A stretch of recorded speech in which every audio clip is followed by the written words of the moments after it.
The church bells had stopped ringing, but the silence afterwards sounded heavier than grief.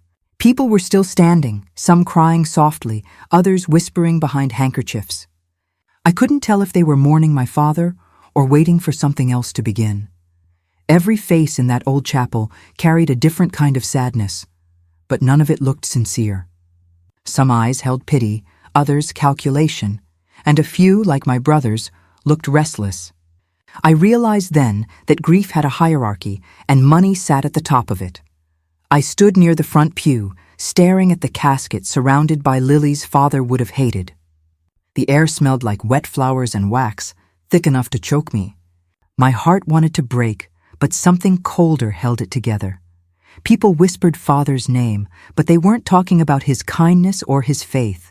They were whispering about his property, his business shares, and what he might have written in his will. I heard one woman murmur, "The West Wing alone is worth millions." The words stung, but not because they were untrue, because they felt planned. My father hadn't even been buried yet, and his legacy was already being divided like meat on a plate. I took a step back, afraid the disgust on my face might show. Thomas stood a few feet away, straight-backed in his new black suit, his watch glinting in the candlelight. He wasn't crying, not even pretending to. His hand kept moving to his wrist, checking the time every few minutes as if this funeral were an appointment he was eager to finish. My brother had always been impatient when there was money involved. I'd seen that same look when father talked about inheritance, or when the family lawyer, Clara, visited. I used to think it was ambition. Now I saw it for what it really was, greed wearing manners. A sharp crack of thunder rolled outside, and rain began to beat against the stained glass windows. Colors from the glass bled across the marble floor, turning everything into a blur of red, blue, and gold. I stared at the patterns and felt something deep inside me shift. It didn't feel final. None of it did. The priest's words floated past me, but they didn't sink in. There was something unfinished, something that father hadn't said. And I could feel it pressing against the back of my mind. When the ceremony ended, people began to file out, whispering the kind of condolences that sound more like curiosity. I stayed behind, watching the rain pour outside and listening to the empty echo of the church. That's when I saw Clara. She was standing by the side aisle, her black coat buttoned up to her throat, her umbrella dripping water onto the stone floor. Her eyes met mine for a second, steady, unreadable, and she walked toward me with quiet steps. I felt every one of them. Without saying a word, she reached into her pocket and handed me something wrapped in black ribbon. The way she did it made it clear this wasn't meant for anyone else to see. Her voice was soft but firm when she spoke. "Your father wanted you to have this after." I looked down and slowly untied the ribbon. Inside was an old key, heavy and cold in my palm. The metal was scratched and darkened by age, but one marking caught my breath. The Ridgway family crest, a griffin over a shield, engraved right in the center. I hadn't seen that crest in years. Not since father locked the doors to the West Wing and told us never to go near it again. He said it was unsafe, that it was being renovated. But no one ever saw a single worker enter or leave that side of the house. "Clara," I whispered, my throat tight. "What does this open?" She looked at me for a long moment, her eyes flicking toward Thomas before answering. "Something your father wanted only you to find." And before I could say anything more, she turned and walked away. Thomas was watching me. His jaw was tight, his patience thinning. He walked up beside me, lowering his voice. "What did she give you?" he asked, trying to sound casual but failing. "Just something for later," I said. He didn't look convinced. When Clara called everyone to the reading of the will, I followed, clutching the key inside my pocket like it was alive. The conference room beside the chapel was small, lined with old portraits and smelling faintly of dust and ink. Everyone took their seats. Clara adjusted her glasses and began to read. Her tone was professional, but her eyes, when they met mine, carried something heavier. Father had left Thomas the business, a few accounts, and the car collection he adored. I could practically hear Thomas exhale in relief. Then Clara read my name. "To my daughter, Eleanor, I leave the house, except the West Wing, which shall remain sealed for 20 years. She will know when to open it." My pulse quickened. Thomas turned to look at me sharply, confusion written all over his face. That line, "she will know when to open it," hung in the air like a storm waiting to break. I could feel everyone's eyes on me, but all I could think about was the cold metal key hidden in my pocket. Father's words weren't random. They were meant for me. When the will was done, people started whispering again. Thomas argued quietly with Clara, asking what the West Wing clause meant. She only said, "Those were his exact words." I stayed silent, but inside, something was burning. Father had left me a secret, not an inheritance. After the service, I walked outside into the rain. The sky was gray and low, and thunder rolled in the distance. My heels sank into the wet ground as I crossed the courtyard toward Father's old car waiting by the gate.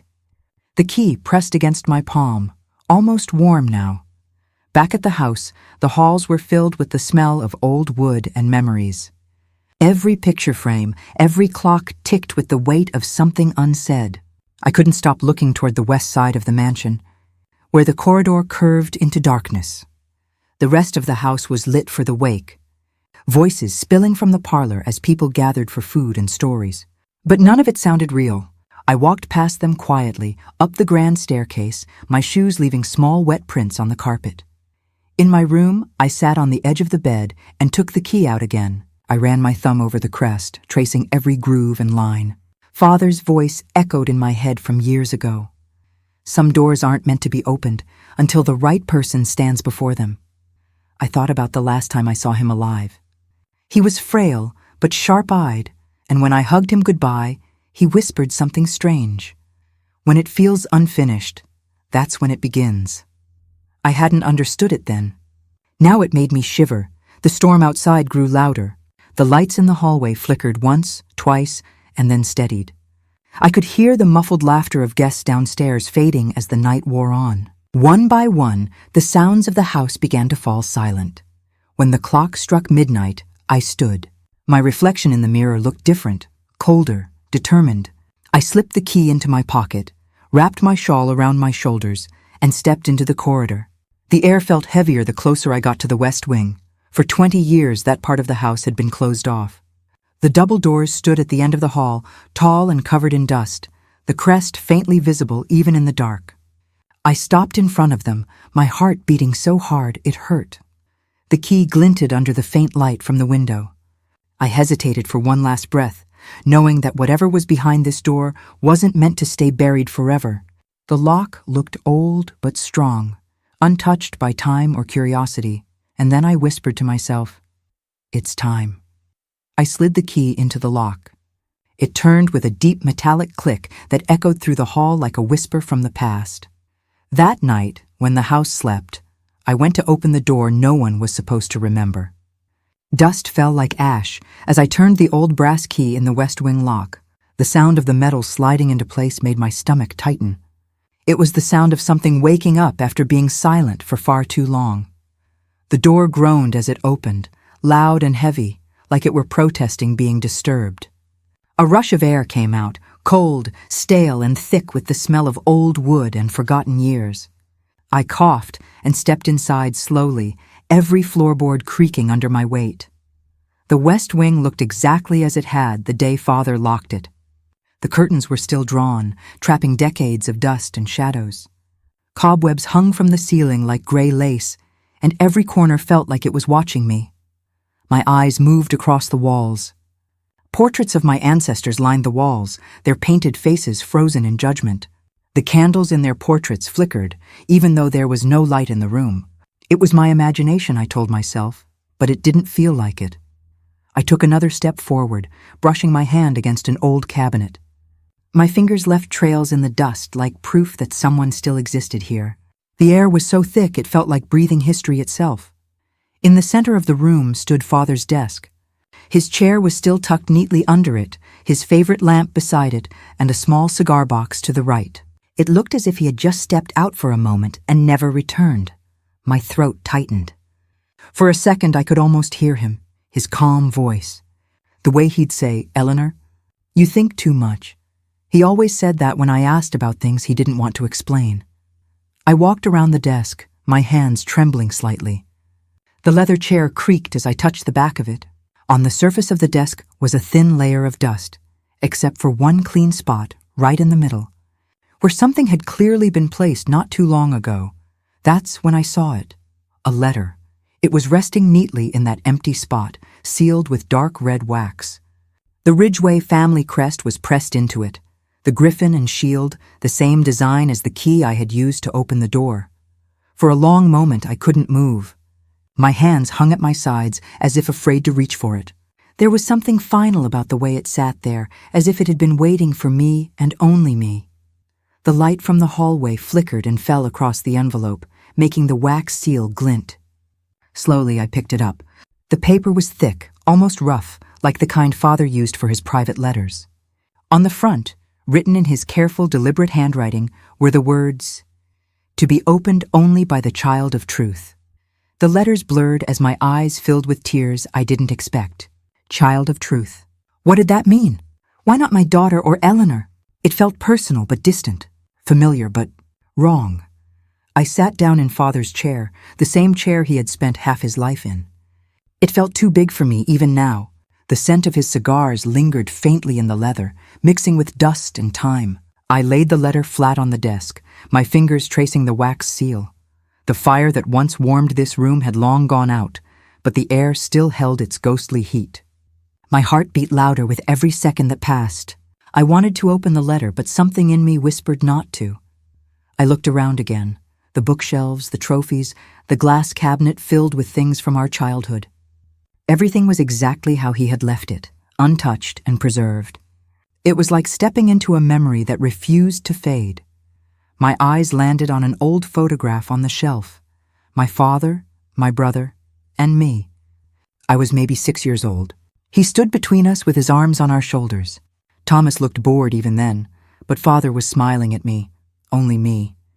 The kind of smile that hides something. I swallowed hard. My hands were still trembling as I held the letter up to the light. The wax gleamed deep red, the color of blood. Child of truth. The words echoed inside my head again and again, like a riddle I wasn't sure I wanted to solve. For the first time in my life, I felt like a stranger in my own family. Like I had been walking through a story someone else had written, and now I was about to read the missing page. Outside, thunder rumbled again, low and distant. The walls seemed to shiver with it. I looked toward the door I had just come through. It was slightly ajar now, swaying with the draft, as if the house itself was breathing. I turned back to the letter, holding it tighter. My reflection in the glass cabinet looked pale, uncertain, but determined. I could almost hear Father's voice again. When it feels unfinished, that's when it begins. Maybe this was what he meant. Maybe the truth was behind that seal, waiting to shatter everything I thought I knew. But my hand froze just above the wax, because for the first time, I wasn't sure what kind of truth he meant, or if I was ready to hear it. I hesitated, because for the first time, I wasn't sure that meant me. My hands trembled as I broke the wax seal, afraid the paper inside would change everything I was. The sound of the seal cracking felt louder than thunder. For a moment I just stared at the folded sheets, knowing that once I opened them, I could never go back to who I'd been before. Father's handwriting filled the page, looping elegantly across the thick stationery in his familiar, controlled style. Even in death, he wrote like a man trying to manage chaos. The first line made my chest tighten. If you are reading this, my time has ended, but the truth I buried must live. I swallowed hard, my eyes tracing every letter. His tone wasn't cold, but it wasn't loving either. It was the voice of a man confessing a crime he couldn't undo. I hid one truth, he wrote, to protect the legacy, not the lie. The words hit like ice water. Protect the legacy? What did that even mean? My heart started racing as I turned the page. His confession continued in long, deliberate sentences. He spoke of a mistake made decades ago, an affair that had threatened everything he had built. There had been a child, he said. A child born out of wedlock. I read the next line 3 times before it sank in. One of you bears my blood, he wrote, but only one of you bears my name rightfully. The room seemed to spin for a second. My vision blurred, and I gripped the edge of the desk to steady myself. Did he mean me or Thomas? The question burned through me like fire. I wanted to stop reading, but I couldn't. Every word felt like it was tearing apart the life I thought I knew. I remembered how Father always treated Thomas differently. The small favors, the subtle disappointments, the looks I never understood. For years I thought it was because Thomas was the son he wanted and I was the daughter he tolerated. But what if it was more than that? What if everything I believed about who I was wrong? My pulse thudded so loudly that I could hear it echo off the bookshelves. The air around me grew heavier with every breath. I could almost hear Father's voice in my ear, calm and steady, explaining something I didn't want to hear. I reached the final paragraph. The last sentence was written smaller, as if he'd been too weak to finish it properly. "The name of my true heir," it said, "rests in the chest beneath this letter." My stomach dropped. I looked down. The edge of a small wooden chest peeked out from under the desk, half covered in dust. I hadn't noticed it before. It was old, with brass hinges and the same family crest carved into the lid. I knelt, my breath shaking, and ran my fingers over the carving. The lock had long since rusted away. I lifted the lid slowly, the hinges creaking in protest. Inside, there was no stack of papers, no will, no fortune, just a single photograph. A woman's face stared back at me. Maggie, our housekeeper, years younger, holding a baby in her arms. The picture was faded, but I knew that nursery wallpaper. It had been mine once, the pale yellow with tiny blue birds. The same pattern that used to dance above my crib when I couldn't sleep. For a moment I forgot to breathe. That room was supposed to be mine. Maggie looked younger in the photo, maybe in her 20s. Her dark hair was pinned back neatly, and there was pride in her posture, but her eyes told a different story. Even in black and white, they looked defiant, the kind of defiance that hides fear. She wasn't smiling. She was holding a baby. The baby's face was blurred with time, its soft features barely visible through the fading edges. But then I noticed something small, almost invisible under the baby's chin. A tiny curve of skin, a birthmark. My stomach dropped. Thomas had that same mark. I stared at the photo until my eyes burned. My mind refused to believe it, but my heart already knew. Maggie, the housekeeper who had practically raised us. The woman who had lived in the servants' quarters for as long as I could remember. She was holding a Ridgway baby. I sank into Father's chair, the leather groaning under my weight. My hands trembled as I held the photograph close, studying every detail. The old wallpaper, the bassinet in the corner, the sunlight falling through the window. All of it matched my memories of the West Wing nursery. My nursery. Memories started rearranging themselves in my head like pieces of a broken puzzle. The way Father avoided that side of the house.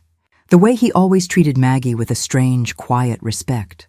Not like a servant, not even like an employee, but like someone he owed something to. Why would Father hide this photo? Why keep proof of Thomas's birth if Thomas was the rightful heir? It didn't make sense unless that baby wasn't supposed to exist. I looked closer at Maggie's expression.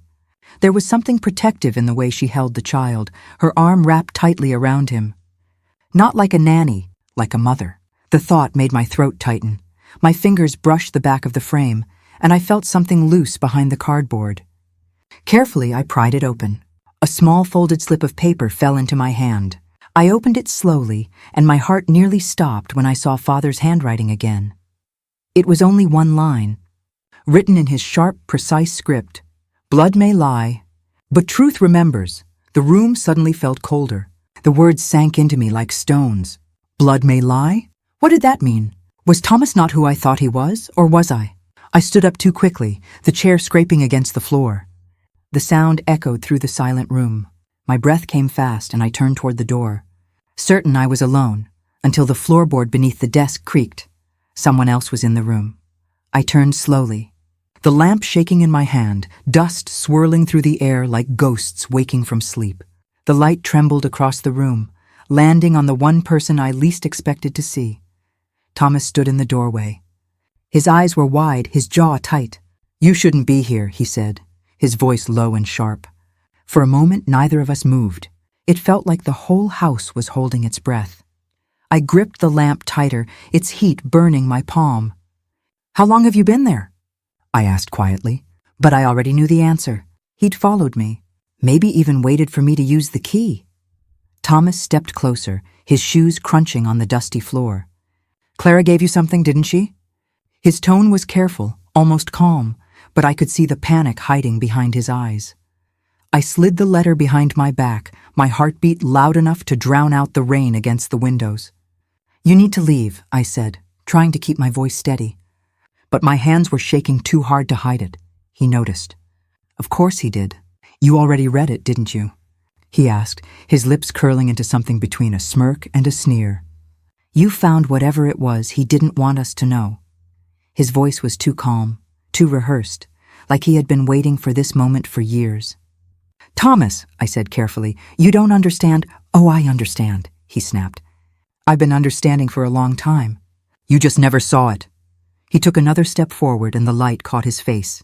For the first time, I saw how tired he looked. Tired and angry, like a man who'd built his life around a secret that was starting to crack.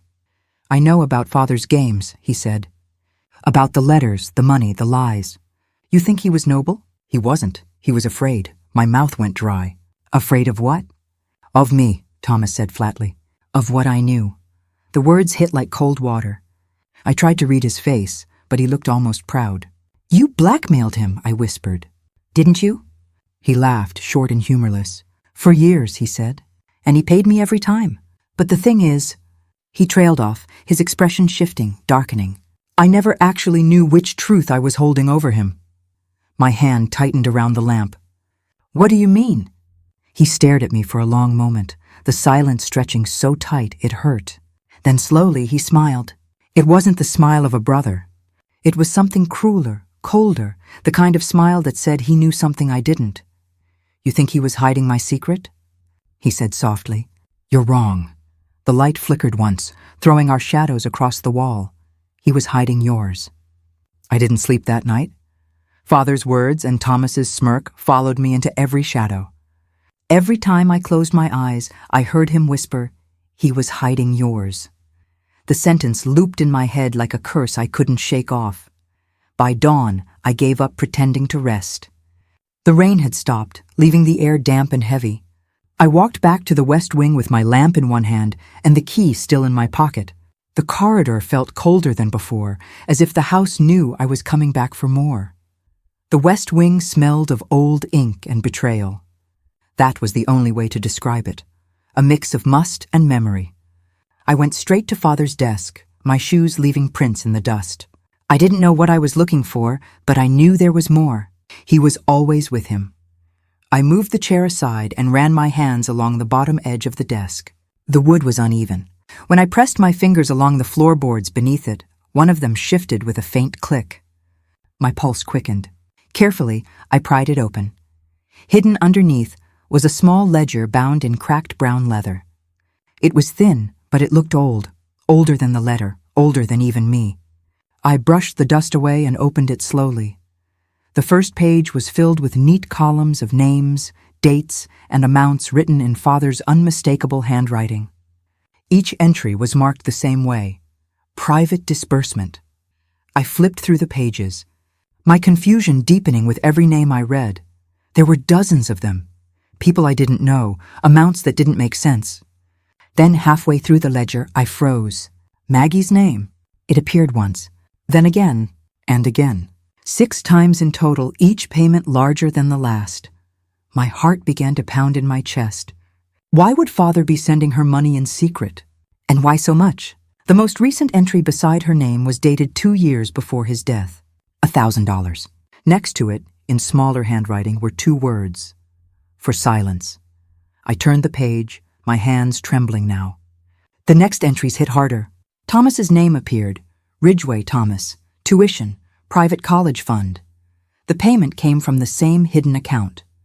I read the note again, barely breathing. All this time, the money that had paid for Thomas's future had come from the same ledger Father used to pay Maggie. I flipped faster now, searching for the end. The ink grew lighter toward the last few pages, as if he had written them in his final days. And there, near the bottom of the final sheet, was an entry that stopped my heart. For Eleanor, withheld. It was dated just 3 months before his death. No amount listed, no explanation, just those words: withheld. I stared at it for a long moment, trying to make sense of what it meant. Had he intended to give me something? Or had he taken something from me? Something I didn't even know was mine. Before I could turn the page, the floor creaked behind me. I froze. The air shifted. Then a voice said quietly, "You weren't supposed to see that." Maggie stood in the doorway, her face pale under the morning light, eyes rimmed with exhaustion. She looked older than I remembered, smaller. Somehow, as if the weight of every secret she'd ever carried had finally become too heavy. She stepped forward slowly, wiping her hands on her apron, though they were already clean. Her voice trembled when she spoke. "He promised you'd never have to know," she whispered, almost to herself, like the words weren't meant for me at all. My chest tightened. "Never have to know what, Maggie?" I asked, my voice rising despite the lump in my throat. Who was the child of truth? What did Father mean? Her eyes met mine, and for a moment I saw the same defiance from the photograph, the same sorrow she'd tried to hide for years. "He loved both of you," she said softly, "but only one of you was his by blood." The air seemed to leave the room. My knees felt weak. The floor under me shifted as if the house itself had tilted. I grabbed the edge of the desk just to stay upright. "What are you saying?" I whispered.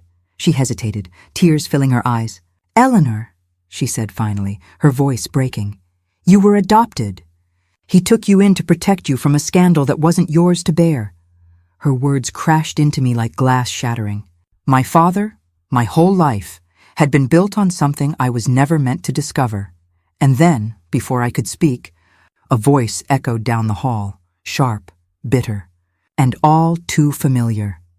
"Tell her everything, Maggie," Thomas said, "since you love the truth so much." Thomas entered like a storm, knocking over the chair between us. His footsteps were hard, fast, and full of the kind of anger that had been waiting for years to be released. The air around him seemed to change, heavy and sharp all at once. He looked less like a brother and more like a stranger wearing my blood. His eyes burned with something between hatred and heartbreak, and for the first time, I saw how far apart we really were. "I've known for years," he said, his voice low and shaking. "But Father made sure I never had proof." Maggie froze beside me, her face drained of color. "Thomas," she started, but he cut her off with a raised hand. "Don't," he snapped. "You think you're the only one who kept secrets? You think I didn't see how he looked at her?" His finger pointed at me like a weapon. His voice cracked somewhere between rage and hurt. "You stole everything, Eleanor. The attention, the inheritance, even his affection. He loved you more than me, and you weren't even his." His words hit hard, but underneath the fury, I heard something worse. Jealousy, the kind that eats a person from the inside out. "I never stole anything," I said quietly. "All I ever wanted was the truth." Thomas laughed bitterly, the sound sharp enough to cut through the air. "Truth?" he said. "You don't even know what that word means." He reached into his coat and pulled out a folded piece of paper. His hands were shaking as he held it out. It was a copy of Father's last will, one Clara had never shown us. My eyes widened as I read the bottom line. Thomas's name wasn't there. Not once. He leaned closer, his voice a whisper that chilled me to the bone. "You don't even know who your real father is, do you?" I waited until Thomas left before unfolding the original letter again, my hands trembling as I traced Father's handwriting with my fingers. The ink had faded in places, but his script was still careful, deliberate, the same way he'd always been. I needed to find what I had missed before, the thing that tied all of this together. I read every line slowly, whispering the words under my breath, searching for hidden meaning. In the margins, faint pencil marks caught the light. At first, I thought they were smudges, but when I leaned closer, I saw they were numbers, coordinates maybe, or dates. My heart pounded harder. Father had always loved puzzles. Before I could study them further, the door creaked open. Clara stepped inside, her usual calm replaced with something heavier. She clutched a sealed envelope, the edges stamped with official court markings. "This was found in Richard's safe at the bank," she said quietly. "It's addressed to you." For a moment, I just stared at it.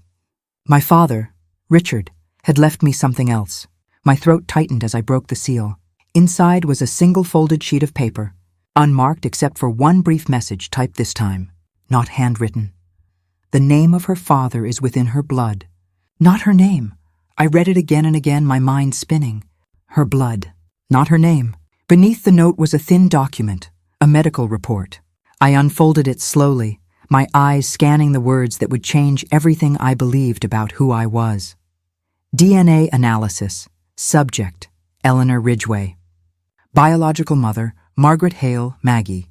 And beneath the printed report, written in Father's familiar handwriting, was one final line that made my heart stop cold. He was the man you buried last month. Not mine, but yours. My breath caught. The room tilted. The man in that grave, the one I had mourned for weeks, wasn't just my father by law, but by blood through another path. My hands went cold as Maggie sank into the nearest chair, her face pale and wet with tears she didn't bother to hide anymore. "It was Henry," she whispered. "Henry Ward, your father's oldest friend." Her voice cracked under the weight of the truth. We thought it was over after that summer, but when I found out I was pregnant, Richard knew. He knew years later I couldn't move. The walls seemed to bend inward as her confession unfolded. She explained how Richard had discovered everything long after my birth, how he'd pieced it together with the same quiet precision he used for his ledgers and letters.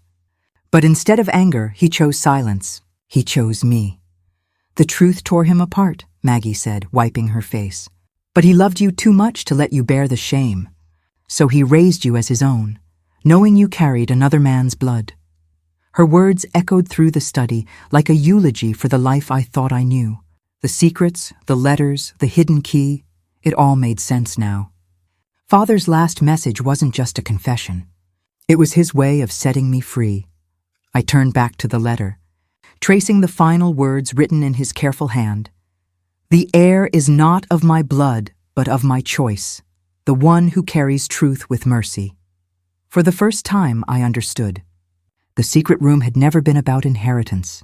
It was about forgiveness, his and now mine.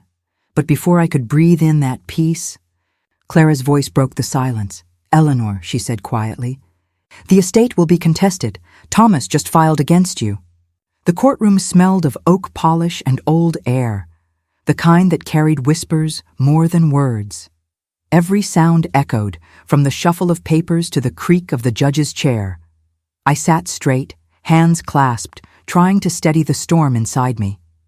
Thomas sat opposite me, his jaw tight, his expression carved from something colder than grief. Whatever sadness he once had was gone, replaced by the sharp glint of vengeance. He wouldn't look at me, not really. His eyes darted past me, focused only on the prize he thought he'd been robbed of. Clara stood at my side, calm but unreadable, her files neatly stacked, her voice steady as the judge called the case to order. My pulse thrummed in my ears when Father's will was placed on the table. The sound of that folder opening felt louder than the gavel. The will was read aloud, every clause and every exclusion cutting through the silence. When Father's name was spoken, it filled the room like a haunting, like he was still here, watching us fight over what he had built. I wanted to believe he would have hated this. Behind me, Maggie sat quietly in the last row, her hands folded in her lap as if in prayer. Her face was drawn, every wrinkle a confession, every breath a plea for forgiveness that would never come easy. Then Thomas's lawyer rose. His tone was smooth, confident, too confident. "Your Honor," he said, "we have a new document to submit, one proving that Mr. Ridgway revoked his daughter's inheritance 2 weeks before his death." Gasps rippled through the room. I felt Clara stiffen beside me. The judge demanded proof, and Thomas smiled, a cruel, certain smile. Because he thought I didn't have mine. I reached into my file and placed Father's final sealed letter on the judge's desk, the one I had found beneath the floorboard. The seal caught the light, the familiar Ridgway crest pressed deep into the red wax. For a moment, the whole courtroom seemed to hold its breath. Clara stepped forward, her voice calm but firm. "Your Honor, this letter was discovered in the late Mr. Ridgway's private study. It bears the official estate registry mark, dated and notarized before his last hospitalization." The judge examined the envelope closely, his expression shifting from suspicion to intrigue. "Very well," he said. "We'll hear it." I nodded, and he broke the seal. As the paper unfolded, the soft crack of the wax echoed like a heartbeat through the room. The judge began to read, his voice steady, but to me, it wasn't him speaking. It was Father. The heir is not of my making, but of my choosing.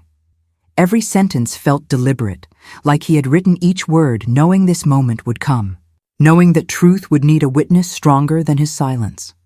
He wrote about love, duty, and the weight of secrets.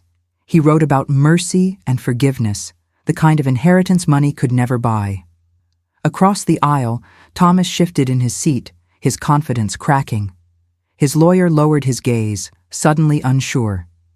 The judge continued reading until he reached the final line, the one that silenced every whisper in the room. To the one who guards truth, not claims it, my home, my name, and my peace belong. The judge looked up slowly, his voice quiet but certain. Eleanor Ridgway, he said softly. The estate is rightfully yours. After the verdict, I stepped out of the courthouse and into the rain. It came down soft at first, like the world itself was trying to wash away everything that had been said inside. I didn't hear him at first, not until his voice cracked behind me. Eleanor. I turned. Thomas stood at the bottom of the courthouse steps, soaked through, his tie hanging loose, his eyes hollow. This wasn't the brother who had walked into the courtroom ready for war. This was someone smaller, broken by the truth. You got everything again, didn't you? He said, his voice trembling between bitterness and pain. Father's love, his house, his name. I looked at him, not with victory, but with the kind of exhaustion only truth can bring. No one wins when truth costs family, I said quietly. You know that, don't you? He stared at me for a long time, the rain dripping from his hair. Did he ever love me? His voice was almost a whisper, a child's question trapped in a grown man's throat. Yes, I said, but he couldn't love you past your greed. He tried, Thomas. He really did. For a moment, neither of us spoke. The rain was our only witness. His tears blended with it, carving lines through what was left of his pride. Then his shoulders sagged, and he laughed, not in mockery, but in something close to surrender. You know, he said, I've known since we were kids, about you, about the adoption. His eyes lifted to mine. It wasn't hate that made me this way, Eleanor. It was jealousy. He stepped back slowly, his expression unreadable. I'm done fighting ghosts, he whispered. Then he turned and walked away, disappearing into the rain. Weeks later, I returned to the estate. The west wing door, once sealed by secrets and silence, now stood unlocked. Sunlight streamed through the tall windows, spilling across the dusted floors and warming the room that had once felt like a tomb. It was as if the house itself was breathing again. Maggie met me at the doorway. She looked smaller now, fragile. Her face pale from illness, but her eyes were soft, the same eyes that had once watched over me when I didn't even know who I truly was. It's all settled, I told her gently. Father's estate is safe. You don't have to hide anymore. She nodded, her lips trembling into a faint smile. Together, we opened the windows one by one. The air that rushed in was cool and clean, carrying the scent of rain and new beginnings. The heavy air that used to choke this room had finally lifted. I walked to Father's desk and placed his letter back beneath his pen, right where I had found it. It felt like closing a circle, like returning everything to the place where truth had first spoken. The silence that followed didn't hurt anymore. It felt peaceful, forgiving, almost holy. Maggie sat in the old armchair by the window, her frail hands holding something tightly. There's one last thing I've kept, she said softly. She handed me a small envelope, yellowed at the edges. I unfolded the paper inside and read the words that marked the end of one life and the beginning of another. Birth certificate, Eleanor Ward, not Ridgway. Ward. Maggie smiled weakly, her eyes glistening. Now, she whispered, her voice barely more than breath, you can live by your true name. Spring came early that year.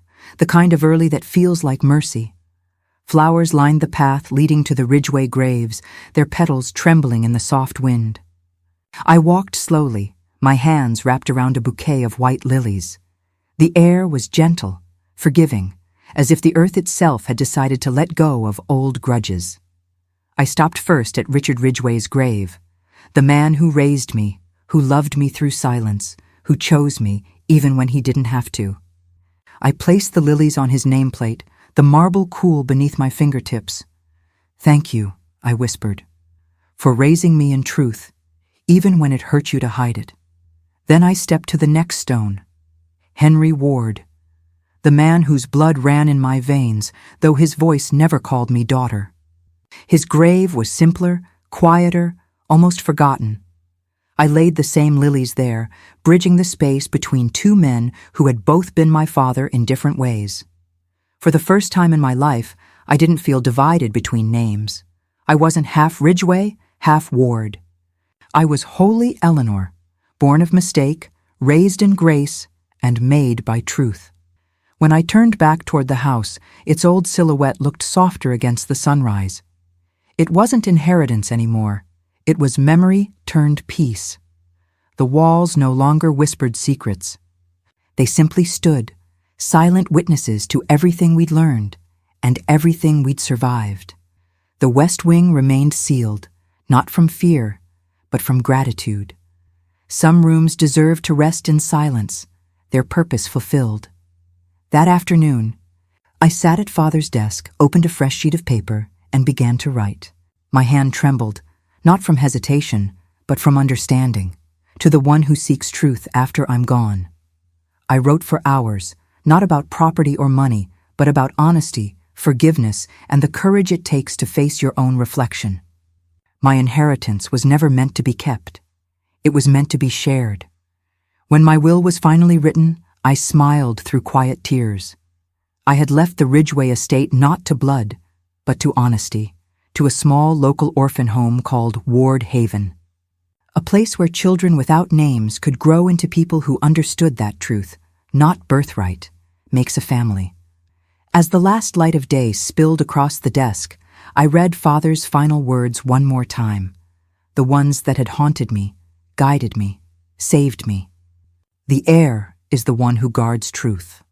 Now I finally understood. The real inheritance wasn't the house, the name, or even the legacy. It was learning how. If this story moved you, take a moment before you scroll away. Some truths don't belong in silence. They deserve to be remembered, spoken, and shared. If you believe in forgiveness more than revenge, in honesty more than inheritance, tell someone today what they truly mean to you. Because sometimes the greatest gift we leave behind isn't wealth or property. It's truth, carried forward by those brave enough to keep it alive.